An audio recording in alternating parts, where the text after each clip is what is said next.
ako, Sec Aguda. Yes, ma'am. Sa akin manggagaling.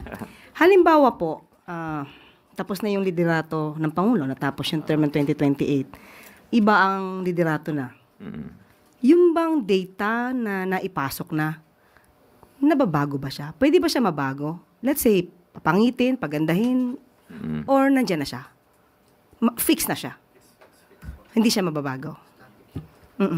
Halimbawa, merong numero, pero mali yung pagkaka-encode. Halimbawa lang po, pagkaka-encode, ma-change ba siya?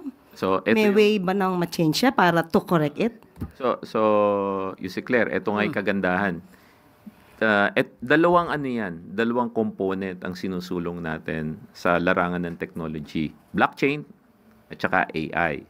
So, yung blockchain ang maninigurado na from the budget to lahat ng transaksyon ng gobyerno, hindi mo na mababago. Ito po yung nababanggit natin na sa blockchain may forever. So, once tinatak na yon, okay na siya.